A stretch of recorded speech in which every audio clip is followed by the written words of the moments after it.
Por nuestro conferencista, el señor Max Juli.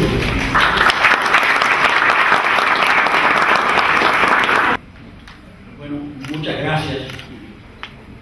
Muchas gracias, en primer lugar, a la Universidad Central del Este y a sus autoridades, particularmente a la Facultad de Administración. Muchas gracias por estar aquí. Bueno, a todas las personas que contribuyeron a la organización de esta conferencia y en particular al cuerpo docente, al estudiantado y a todas las personas de la colectividad de San Pedro de Macorís que han venido a acompañar. En realidad sí, el tema es un tema muy amplio, muy abierto, y yo lo hice expresamente.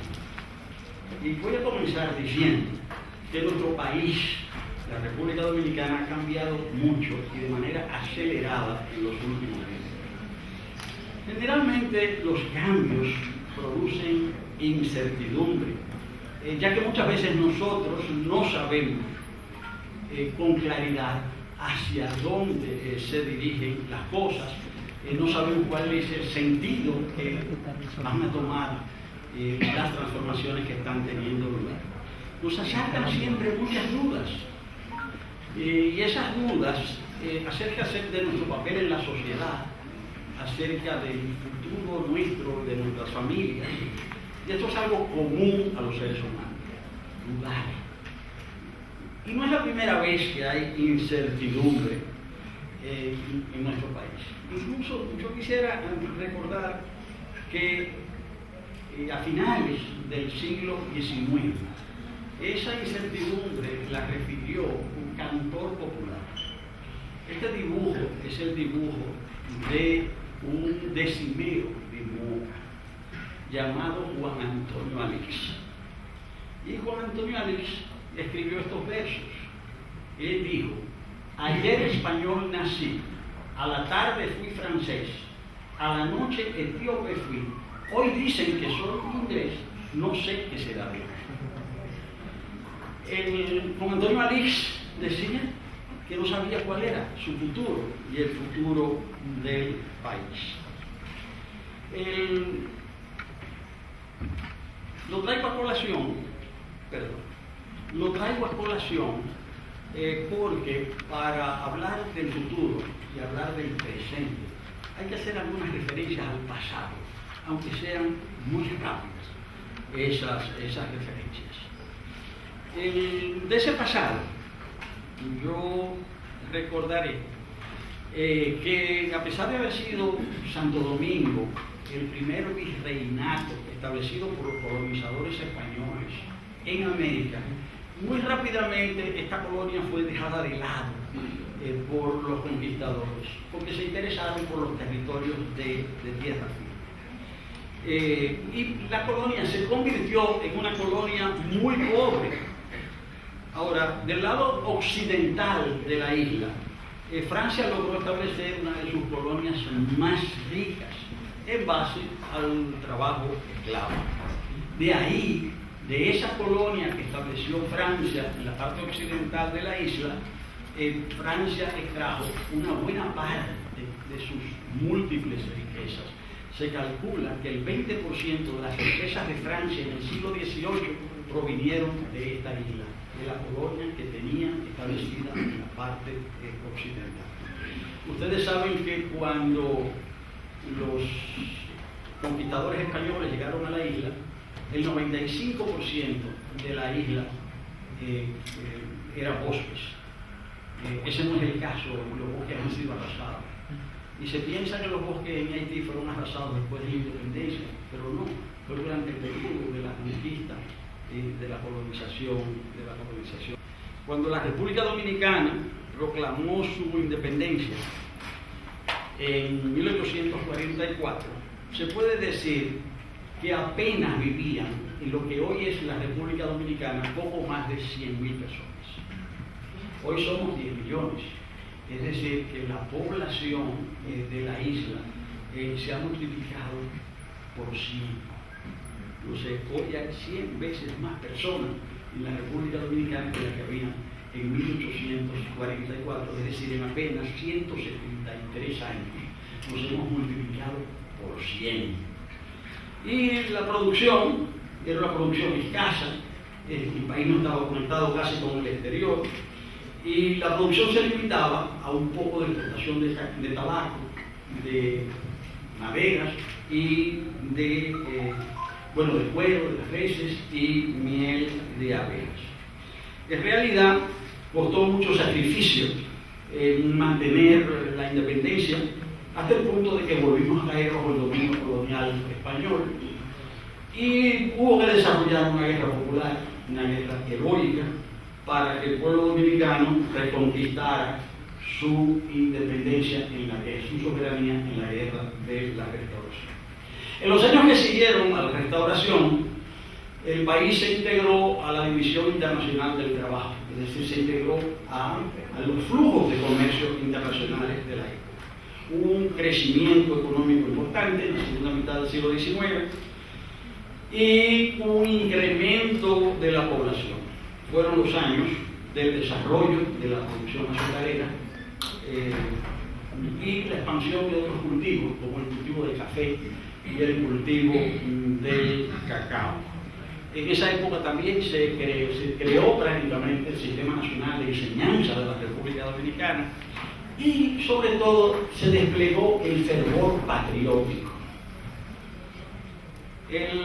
Ese fue el tiempo en que Gastón Fernando de Lima, que fue nacido en Santo Domingo, pero Petro Macorizano de corazón, escribió sus famosos versos: qué linda que en tope estás, dominicana bandera, quién te viera, más arriba, mucho más.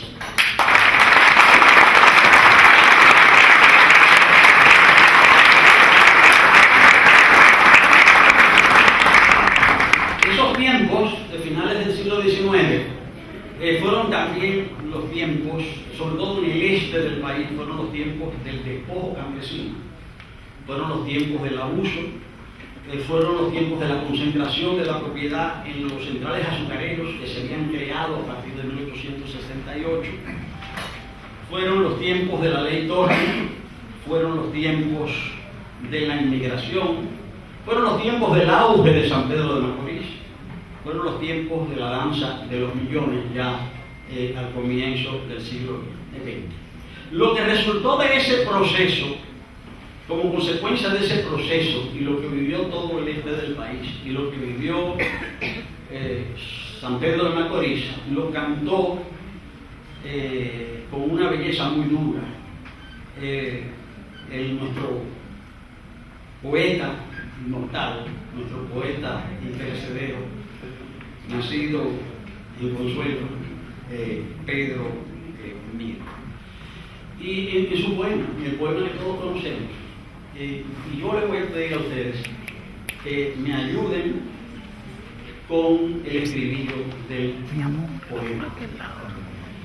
Y que me ayuden con el estribillo, con el son del ingenio. Miro un busto tropel de raíles, son del ingenio. Sus soportes de verde aborigen son del ingenio. Y las mansas montañas de origen son del ingenio. Y la caña y la hierba y el mimbre son del ingenio. Y los muelles y el agua y el líquen son del ingenio. Y los pueblos pequeños y vírgenes son del ingenio. Y los brazos del hombre más simple son del ingenio. Y los guardias con voz de fusiles son del ingenio. Y las manchas del plomo en las ingles son del ingenio. Y las leyes que son del ingenio. 20 veces lo digo y lo dije, son del ingenio. Así fue como comenzó el siglo XX en San Pedro de Macorís y en la República Dominicana. Ahora, en 1916 nuestro país fue ocupado por el Cuerpo de Marina de los Estados Unidos. Y los Estados Unidos establecieron aquí un régimen de dictadura militar extranjera, hasta el año 1924. La ocupación norteamericana tuvo su continuidad autoritaria en la tiranía trujillista y en los gobiernos balaguereños. A lo largo del siglo XX, en todos estos gobiernos, el de la ocupación, el de Trujillo, los de Balaguer, impusieron lo que yo he designado como una modernización autoritaria, una modernización conservadora de carácter excluyente, que le hizo vivir un calvario de sufrimientos al pueblo dominicano, o sea, a todo lo largo del siglo XX. Las fuerzas cívicas, las fuerzas democráticas, las fuerzas patrióticas, herederas de los militares, de los restauradores, se enfrentaron a estos regímenes, y durante la era de Trujillo, el hecho de mayor relieve desde el punto de vista de la resistencia social fue en todo lo largo de los 31 años la huelga de los trabajadores azucareros, que se desarrolló a inicios del año 1946 en el este del país, principalmente en San Pedro de Macorís, La Romana, y cuyo líder fue Mauricio Báez, cuya foto aparece acá. Desde el punto de vista político, militar, el hecho de más relieve, desde el punto de vista de la resistencia del pueblo dominicano, fue la expedición de Constanza, Maimón y Esteban en el año 1959. En esta ocasión, como bien lo dice el himno del 14 de junio, llegaron llenos de patriotismo y enamorados de un puro ideal, y con su sangre no reencendieron la llama augusta de la libertad. Al ser ajusticiado el dictador Rafael Trujillo el día 30 de mayo de 1961, la República Dominicana era un país pobre, mayoritariamente rural, escasamente conectado con el exterior, con una economía agroexportadora y una economía escasamente diferenciada. 56 años después de ese hecho, de la ejecución de Trujillo, la población dominicana se ha multiplicado por 3. Es decir, a la caída de Trujillo éramos prácticamente 3,5 millones, hoy somos cerca de 10 millones. La mayor parte de la población, más del 70%, ahora vivimos en las zonas urbanas, a la inversa de lo que acontecía en aquel momento. El país era rural, ahora el país es principalmente urbano. Y la economía se ha diferenciado, ya no somos una economía exportadora, una economía de postre, ¿verdad? Nosotros exportábamos todo lo que se utilizaba después de la comida: azúcar, café, cacao y tabaco. Ya la República Dominicana tiene una economía mucho más diversa, fundamentada en los servicios, en el turismo. Los dominicanos que viven en el extranjero han pasado a representar una proporción importante de nuestra población, y también son una población fundamental para el soporte de la economía a través de las remesas, que son una parte esencial del sustento de la economía de nuestro país. La economía dominicana ha tenido uno de los niveles de crecimiento más elevados de toda América Latina en este medio siglo, pero al mismo tiempo hemos sido uno de los países que más ha crecido. Hemos sido uno de los países con los salarios promedio más bajos de toda la región. Es decir, uno de los países también en donde los niveles de pobreza y de pobreza extrema son muy importantes. Una aparente contradicción, una aparente incongruencia, tanto crecimiento económico y la subsistencia de niveles de pobreza tan importantes. En realidad, el crecimiento económico en la República Dominicana ha reposado en la concentración del ingreso y las riquezas y en la reproducción de la pobreza de la mayor parte de la población. La concentración de la riqueza y del ingreso ha permitido, le ha garantizado altos niveles de ingreso, consumo e inversión a una fracción reducida de la población.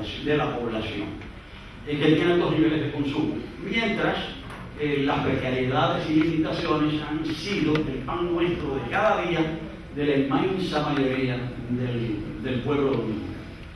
El modelo en base al cual han funcionado la economía y la sociedad dominicana ha sido un modelo de crecimiento económico con injusticia social, de crecimiento económico con inequidad, de crecimiento económico con pobreza, como le queramos llamar. Pero es un crecimiento que ha reposado en esa profunda 20% de las familias más pobres del país, es decir, la quinta parte, solamente recibe como ingreso el 4% de la riqueza generada por la República Dominicana. Mientras que el 20% de las familias más ricas se apropia del 56% de la riqueza de nuestro país. Yo pienso que estas cifras dan una idea de la extrema desigualdad en que nosotros vivimos.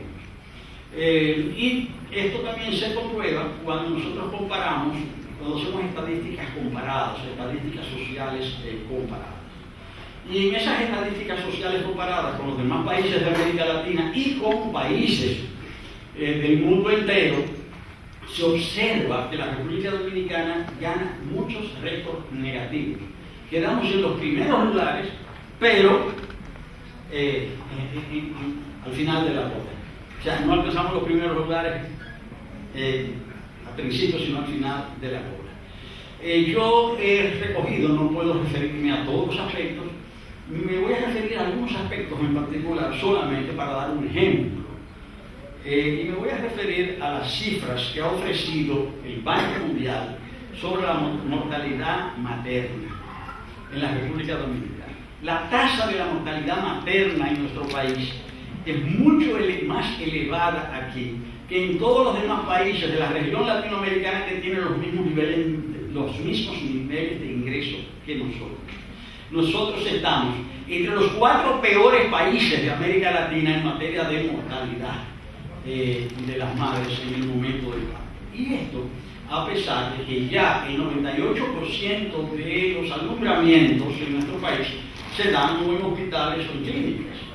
Entonces no se explica, no se justifica esos altos niveles de mortalidad y sí se pueden explicar en función de la pobreza, de los bajos niveles de instrucción y también del escaso aporte del Estado a la salud.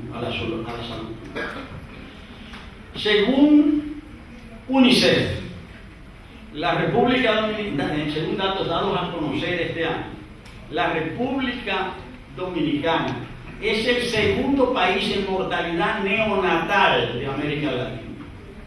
Ocupamos el segundo lugar y solamente somos superados por Haití en esta. El año pasado estábamos en tercer lugar, en el año 2016, pero ahora estamos en el segundo lugar, mejor en el segundo peor lugar, en este punto.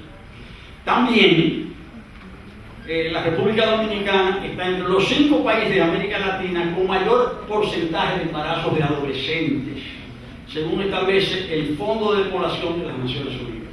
Investigación de UNICEF revela que cerca del 12% de las mujeres dominicanas de entre 18 y 22 años se casó o vive en pareja desde antes de cumplir los 15. Estos porcentajes están vinculados a la pobreza. No existen en los otros países de América Latina, son comparables solamente a los del África subsahariana. Es decir, en esta materia, solamente la República Dominicana se puede comparar con los países de África. En ese sentido, también además, me voy a referir a las cifras del SIDA. En Centroamérica y el Caribe ocupamos el segundo lugar, también el segundo lugar después de él. Para uno entender esto, para uno entenderlo, no justificarlo, para comprenderlo, debe recordar que la República Dominicana es el país que menos gasta en salud de toda América Latina, en términos porcentuales. Esas son las cifras de la Organización Mundial de la Salud y la Oficina Panamericana de la Salud. Y es por esas graves limitaciones también que los dominicanos y las dominicanas tienen tantas dificultades. Para que se tenga, y por eso hay tanto gasto en salud. Como hay poco gasto del Estado en salud, hay mucho gasto privado, particular, familiar en salud. Se calcula que en la República Dominicana, los dominicanos, cuando tienen una enfermedad, el 42% de los costos médicos los pagan las familias. Para que se tenga una idea, de lo que esto significa, en Costa Rica ese porcentaje es 23%, en Chile es 22%. Los dominicanos pagamos el doble. El otro aspecto al que me quiero referir, también a título de ejemplo, es el aspecto relacionado con la educación. La más baja tasa de inversión, durante muchos años también, la República Dominicana tuvo una bajísima tasa de inversión, y esa tasa solamente se pudo modificar gracias a la movilización social intensa a favor de la educación, que obligó a las autoridades gubernamentales a que se hiciera una inversión del 4% del total del Producto Interno Bruto en la República Dominicana a partir del año 2013. Y a pesar de que esa inversión se ha estado haciendo desde el año 2004, y que esa inversión ha estado afectada por la improvisación, ha estado afectada por la corrupción, los rezagos, los atrasos que tiene nuestro país en materia de educación indican que tomará mucho tiempo y costará muchos esfuerzos superar. Según un estudio del Banco Interamericano de Desarrollo, el gasto educativo dominicano, a pesar de ser mayor en la actualidad, hace 5 años, todavía sigue siendo un gasto muy poco eficiente, estando afectadas las escuelas dominicanas por la deserción, el ingreso tardío y la repetición. Voy a recordar una cifra a propósito de educación para que se vea un poco los niveles en que estamos. Los niveles de escolaridad en el nivel primario es muy alto. No todos los niños están asistiendo al nivel primario, pero sí están inscritos, pueden estar inscritos alrededor del 95% de los niños. Eso no significa que estén asistiendo a las escuelas, el 95%, pero es una tasa alta de registro. Pero en la educación media ya inmediatamente se cae al 50%. El 50% de los jóvenes en edad de estar en la educación media no están. Y esos jóvenes generalmente no están trabajando. Esos jóvenes tienen muchas dificultades para integrarse al trabajo. Son jóvenes que ni estudian ni trabajan, por consiguiente son jóvenes en estado de vulnerabilidad y que representan, no solamente para ellos, eso representa una situación terrible acerca de todo lo que eso puede derivar, sino también para la sociedad es un lastre sumamente importante. Para que se sepa breve un poco cuáles son los resultados de ese rezago, de esa falta de inversión en la educación, yo diré que la República Dominicana está participando en pruebas educativas internacionales desde hace algunos años, y en el año 2015 nuestro país participó en las pruebas PISA, que organiza la Organización para la Cooperación y el Desarrollo Europeo.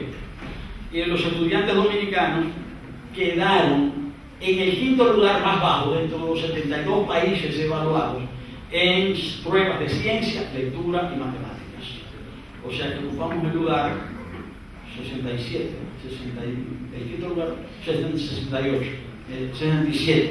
de 72 países quedamos en el lugar 67.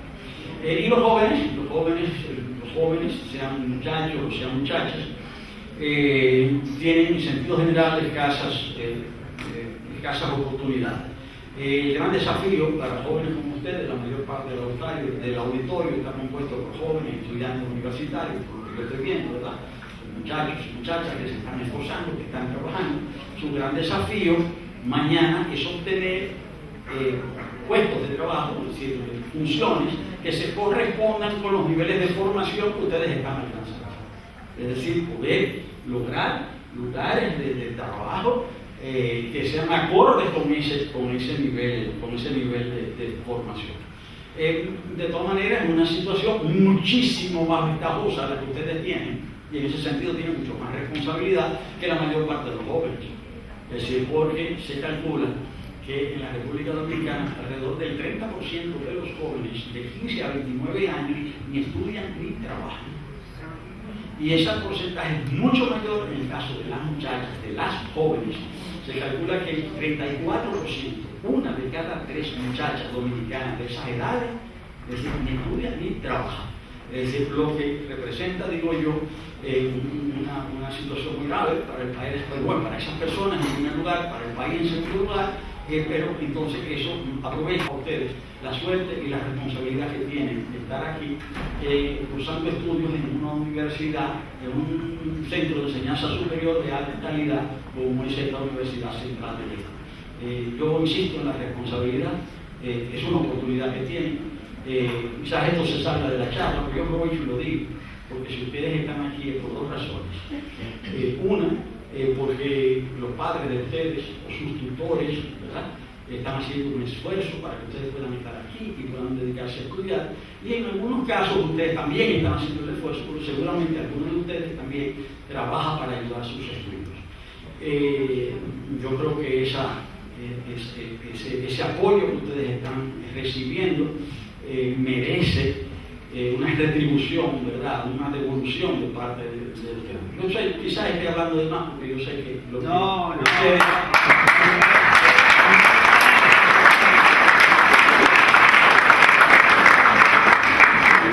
Quizás cuando digo que quizás esté hablando de más, porque yo sé que lo que ustedes anidan en su corazón es justamente esa disposición de devolverle un poco a sus familias y a la sociedad que ha permitido que ustedes estén aquí, parte de todo lo que ustedes están recibiendo en este mundo.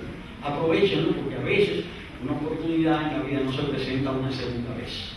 Es decir, aprovechen esta, que es la que tienen ahora, y para que puedan. Y me disculpan la digresión. Pero cuando yo hago todos estos señalamientos sobre las cifras de la economía, el caso de la salud, estos ejemplos sobre la educación, estos ejemplos sobre... se esconde el dolor de todo un pueblo, se esconde el dolor de mucha gente. Y eso ha hecho que se hayan hecho muchos estudios, y esos estudios nos llevan también a entender parte de las razones por las cuales en nuestro país vivimos como vivimos. Y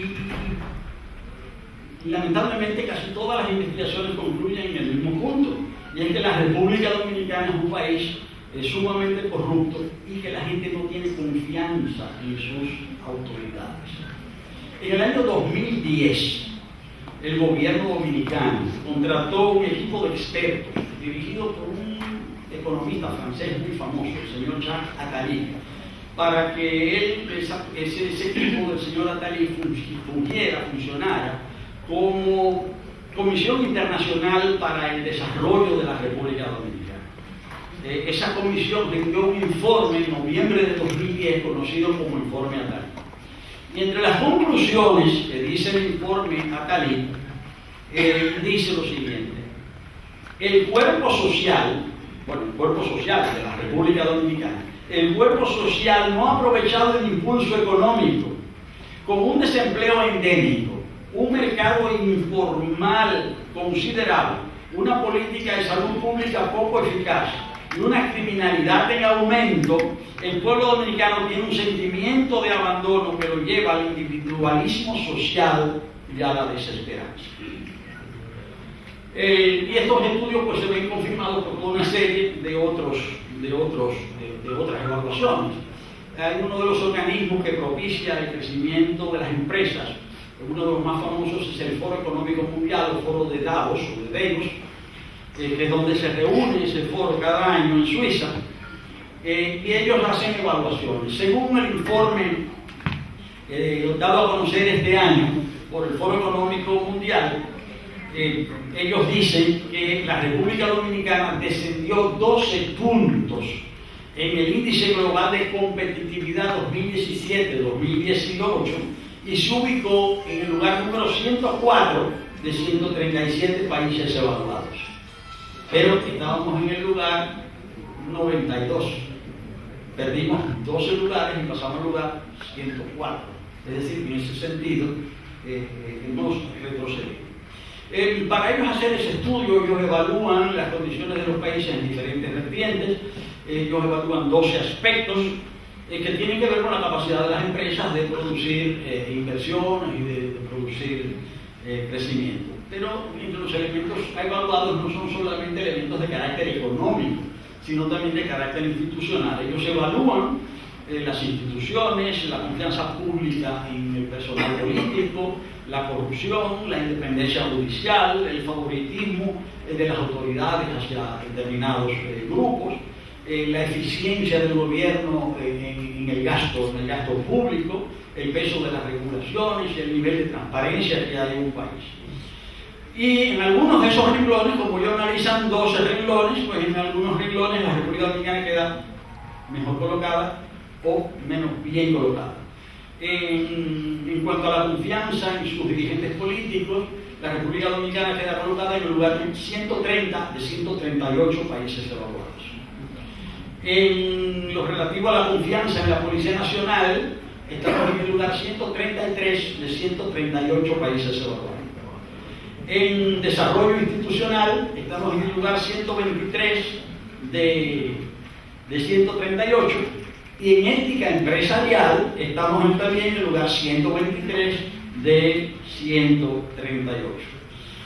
Según una encuesta hecha en los países de América Latina por una ONG que se llama Transparencia Internacional, el país más corrupto de América Latina, según lo que el porcentaje de ciudadanos, el país, según esa encuesta, el país más corrupto de América Latina sería México.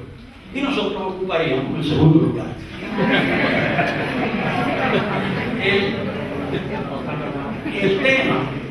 El tema de la corrupción y el tema de la impunidad, que siempre la acompaña, porque lo que permite perpetuarse a la corrupción es la impunidad. Cuando no hay sanción, pues es un estímulo a que puedan volverse a repetir acciones de carácter corrupto. Entonces, eso nos lleva a saber, a preguntarnos cómo es gobernada la República Dominicana. Esto nos lleva a los aspectos políticos.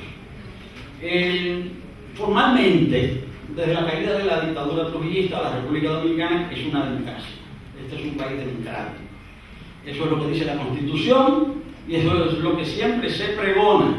No obstante, si nosotros analizamos bien las cosas, nosotros observaremos que hay mucho de fachada en esto de la democracia dominicana.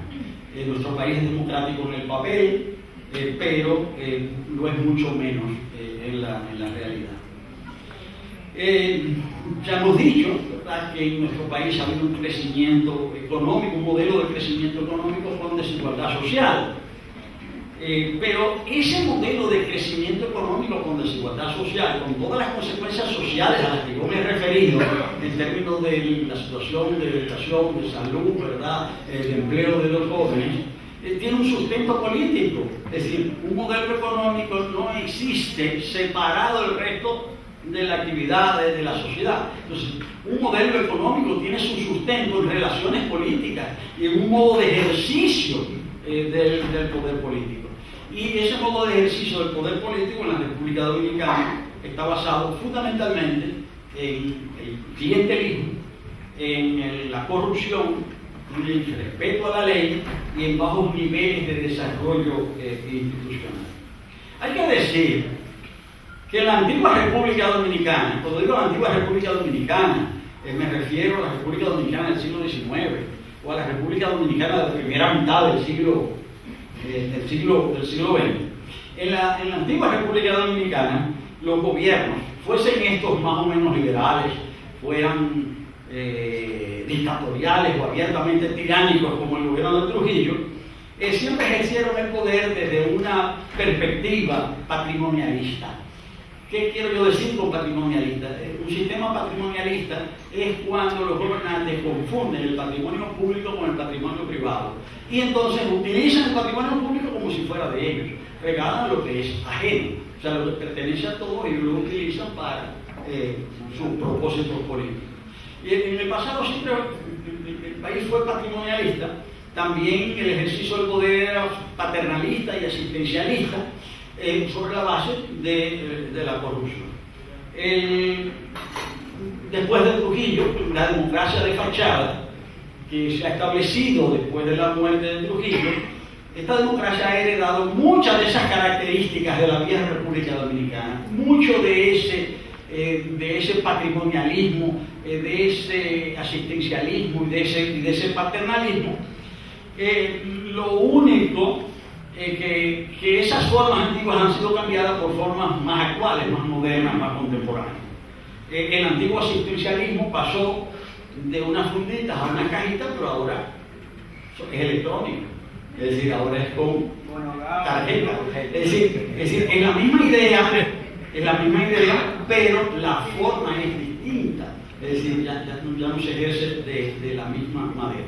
La forma es más moderna, si se quiere, pero la idea que está detrás es la misma: ofrecer una supuesta dádiva a cambio de un respaldo político. Se puede decir que con el clientelismo contemporáneo, que es regido desde el Estado, pues esto ha llegado a veces a niveles insospechados de cómo todo esto ha permitido montar toda una maquinaria. Y esa maquinaria es fundamental también para doblegar voluntades y para imponer resultados en los procesos electorales. Y por eso es que yo me refiero a la democracia de fachada, en donde deciden los ciudadanos en apariencia, pero donde esa decisión está muchas veces más que condicionada. Es todo un sistema de gobierno que se ha establecido en el país, es un sistema que es democrático en su forma, pero que es antidemocrático en su ejercicio y es antidemocrático en su práctica. Ahora, uno de los aspectos más importantes es que ese ejercicio político, que es democrático en la forma y antidemocrático en los hechos, es el que permite reproducir ese modelo de crecimiento económico que concentra la riqueza y reproduce la pobreza. Desde ese punto de vista, el sistema político no solamente no es ajeno al sistema económico, sino que realmente actúan en simbiosis, actúan el uno con relación al otro. El sistema político de esta democracia de fachada es funcional a ese sistema económico basado en la desigualdad. En ese sentido, ahora, aunque el modelo de crecimiento económico con desigualdad social se ha mantenido en líneas generales durante los últimos 50 años, hay que decir que en términos políticos sí ha habido variaciones en cuanto a las formas del dominio político. La versión después de la muerte de Trujillo ha habido tres grandes versiones, ¿verdad?, de la dominación política. La versión más tradicional, es decir, la más coercitiva o la más represiva, la más caudillista, la más paternalista, estuvo representada por el expresidente Balaguer. Luego, la versión populista, una versión ya más populista y más clientelista, y lo que yo llamo la versión actual, que es la versión del partido dominante. En la actualidad nosotros hemos evolucionado, decía yo, desde una dominación más tradicional, más caudillista, a una dominación populista, hasta en la actualidad una dominación que yo llamo de partido dominante. ¿En qué se basó? Cuando digo partido dominante, algunas personas dicen en la República Dominicana existe un partido único. No. Existe un partido dominante, es decir, es un sistema político el que nosotros tenemos, parecido al que tuvo México durante muchos años. Un partido que mantenía el gobierno, aunque existieran otros partidos, pero ese partido mantenía un control. Me estoy refiriendo al PRI, el Partido Revolucionario Institucional, que fue el partido que gobernó en México durante 70 años, basado en el control de todos los poderes públicos, pero sobre todo basado sobre el control de las conciencias. En un partido único, países que tienen un partido único, ahí funciona sobre todo la coerción. Pero en un país del partido dominante, lo que funciona es la hegemonía, es decir, el convencimiento, el llevar a la conciencia de la mayor parte de las personas de sus ideas y que esas ideas se generalicen. Aquí hemos evolucionado en esa dirección. En el año 2006, el partido de gobierno logró el control de las cámaras legislativas y en el año 2010, con una nueva constitución, se crearon nuevas instituciones. Todas esas instituciones están controladas directamente, pero al mismo tiempo hay otros aspectos fundamentales. Dentro de esos aspectos fundamentales hay uno que es el control de las conciencias. El control de las conciencias a través de un aparato de comunicación que es muy sofisticado y muy costoso. Y por otro lado, el control de los pobres o de la pobreza a través de este sistema, todo este sistema clientelista, paternalista, que utiliza hoy medios electrónicos. Ahora, ¿cómo hemos llegado? Yo quisiera hacer una reflexión muy rápida de cómo hemos llegado ahí a un sistema de gobierno de partido dominante. Una sociedad, para que su sistema político funcione, necesita que la sociedad acepte el relato o la historia acerca de ese sistema. Hoy en día, sobre todo después de la elección del presidente Obama en los Estados Unidos en el año 2008, a partir de ahí es que se ha popularizado el estudiar estos relatos, como dicen en Estados Unidos en inglés, el storytelling. Es decir, el storytelling es la historia que es contada, es decir, es contar una historia. Y para que una sociedad acepte una dominación política, acepte un principio político, pues hay que contarle una historia. Entonces yo quisiera referirme muy rápidamente a qué historia nos han contado. Es decir, cuál es la historia que se está contando en la República Dominicana de hoy. De otro modo nosotros no sabremos dónde vamos. Yo quisiera referirme al relato, y digo esto es en términos académicos, es decir, al relato político del partido dominante. El relato político del partido dominante en la República Dominicana tiene tres versiones. Ha habido tres relatos. Nos han contado tres historias diferentes. ¿Cuál es la primera historia?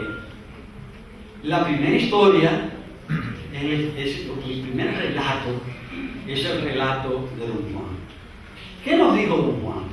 ¿Qué nos dijo Juan Bosch? Para Juan Bosch, la sociedad dominicana era, ¿verdad? Cuando él escribía, ¿verdad?, una sociedad atrasada, una sociedad desorganizada, y él decía que los responsables de esa desorganización eran los grupos que han dominado el país desde la independencia. Cuando él creó el Partido de la Liberación Dominicana en el año 1973, él definió ese partido como el instrumento necesario para completar la obra de Juan Pablo Duarte. Pero para completar esa obra, según Don Juan, había que transformar la República Dominicana. Y para eso, decía él, que había que desplazar a las clases y los grupos sociales que habían gobernado en el país desde la independencia. Según él, el PLD debía ser un instrumento de transformación y de orden al mismo tiempo. Es decir, la sociedad estaba desorganizada, había que organizarla, había que transformarla para hacerla pasar de un país desorganizado a un país organizado. Para eso, la receta que él ofrecía era la de un trabajo organizado y perseverante. Él planteaba la disciplina y la adopción de una serie de métodos de trabajo. Él planteaba también el cultivo de la verdad. Planteaba la honestidad, es decir, como pilares del trabajo político para poder organizar la sociedad como él decía. Según él, la sociedad debía estar movida por la ética y los valores. Él también insistía mucho en que los comerciantes, la política no era un comercio y que los comerciantes debían ser alejados de la política. Es decir, él quería, para decirlo de alguna manera, ahora, echar a los comerciantes del templo de la República, haciendo un símil, ¿verdad?, con la Sagrada Escritura. Él quería sacar a los comerciantes del templo de la República. Él era un seguidor de Hostos y de José Martí, que él llamaba a honrar a los héroes y las tradiciones patrióticas, y él siempre insistía en que lo fundamental en un país, en un pueblo, era la virtud fundamental. Había que colocar la virtud propia siempre en un primer plano. Su discurso fue siempre un discurso, decía él, de liberación nacional, de soberanía y de independencia, y de solidaridad con los demás países del mundo. Ese, en resumida cuenta, ese era el discurso, el relato que hizo con él. Ese relato cambió. Tuvimos un relato distinto. ¿Cuál fue el relato? Me estoy refiriendo al presidente Fernández. Desde que el presidente Fernández asumió la presidencia de la República, él planteó un relato distinto. Ustedes recuerdan que en el momento en que el presidente Fernández asume la presidencia de la República, el presidente Balaguer había afirmado que la República Dominicana era como un avión listo para despegar, que todas las condiciones estaban preparadas para que el país emprendiera vuelo. Y el joven piloto, en este caso, luego el presidente Fernández, que le tocó, ¿verdad?, tomar el mando del avión. ¿Cuál fue su discurso? ¿Cuál fue su relato? Él dijo que el país debía tomar el camino de la modernización y del progreso, y él asoció la modernización y el progreso a la globalización. Él insistió mucho en las tecnologías y en que los jóvenes debían asumir las tecnologías. Por eso él defendió tanto el mundo virtual, el papel de la informática, y por eso insistió mucho que la República Dominicana debía ser un país cada vez más abierto y más conectado con el exterior. Y él todo eso lo disfrutó en su política de gobierno.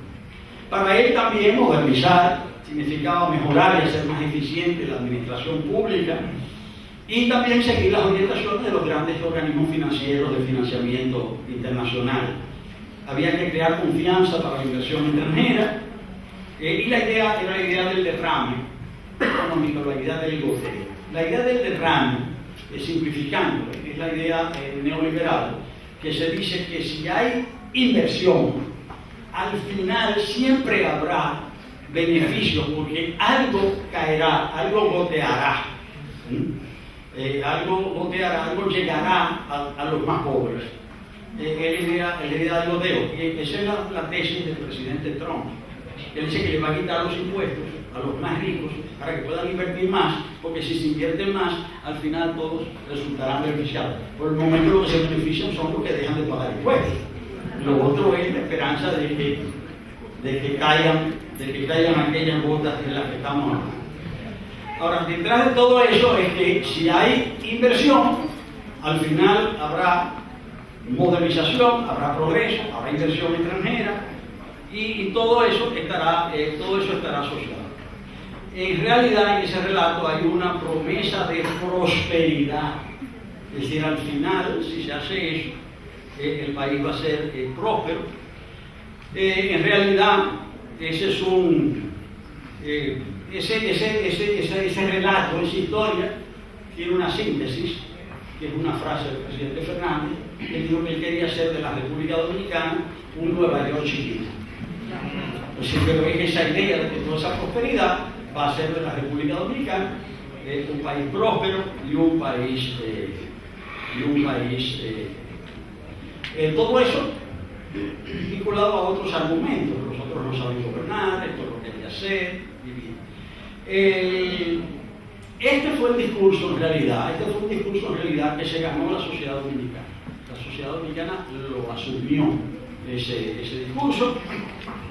Es un discurso optimista, incluso es tan optimista que a raíz de la crisis del año 2008, que sacudió la economía mundial, a raíz de ese discurso dice: no se preocupen, la República Dominicana va a salir adelante. La República Dominicana, todo este proceso Todo este relato se había venido alimentando en base al endeudamiento externo. Y en el año 2008, cuando se produjo la crisis mundial, los grandes centros financieros internacionales decidieron que para que la economía mundial no se desplomara, había que aumentar los préstamos a los países en vías de desarrollo, para que estos mantuvieran la demanda de bienes, para que la economía no colapsara. Entonces, los empréstitos en la República Dominicana han crecido sobremanera desde que comenzó el siglo XXI, desde el año 2000, se aceleraron en el 2004, pero se aceleraron mucho más en el año 2008 a raíz de la crisis mundial. Entonces, en medio de la crisis, la República Dominicana ha recibido más préstamos. Desde hace 10 años, la República Dominicana tiene presupuestos deficitarios. Para el año que viene se acaba de aprobar en las cámaras, en una de las cámaras se acaba de aprobar el presupuesto nacional.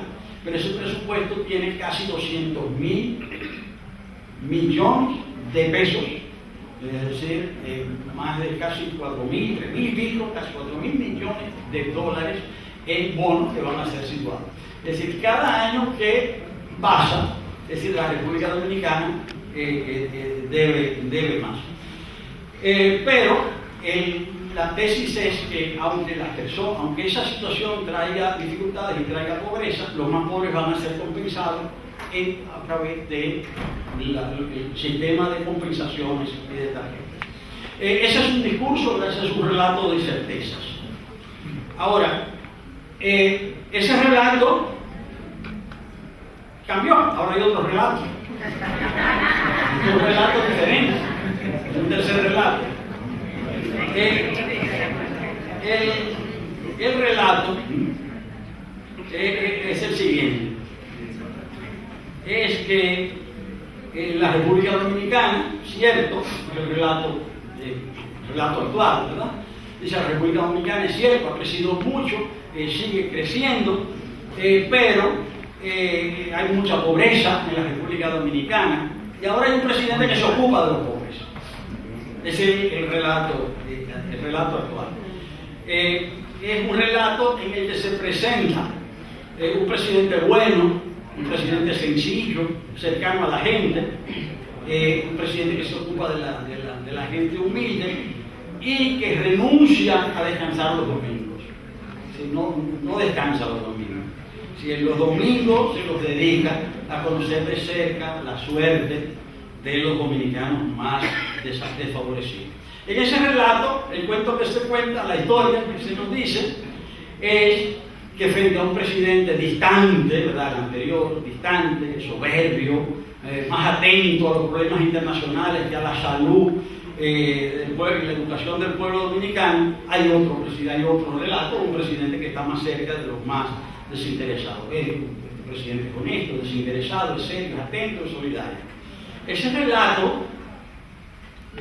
relato también hay algo muy importante, y es que ese relato, que fue un relato construido desde la presidencia, también fue asumido por gran parte por la oposición política de la República Dominicana en el periodo 2012-2016. Pero en ese relato también, es decir, no todo lo que brilla es oro, en ese relato había otros aspectos.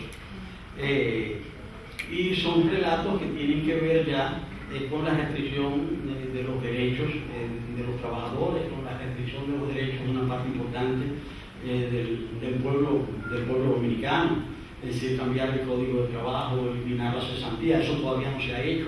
Sí, pero ese relato tiene también una parte ya que tiene que ver con la restricción de los derechos. ¿Qué ha sucedido? Es decir, en este relato, ¿verdad?, es el relato de una sociedad creciente, de una sociedad próspera, pero como nosotros hemos visto, es una sociedad que está marcada por serias contradicciones, porque hay una contradicción de fondo, y que es un país que genera cada vez más riquezas, y es un país que reproduce la pobreza, y es un país basado en un modelo de crecimiento, económico, pero que está sustentado en un sistema de dominación política que está basado justamente en el control de la conciencia y que reduce la democracia muchas veces a una formalidad más que a un ejercicio. Y en ese momento es que en la República Dominicana hoy nosotros asistimos a cómo estas contradicciones están aflorando. ¿Y por qué están aflorando? Porque nosotros tenemos un sistema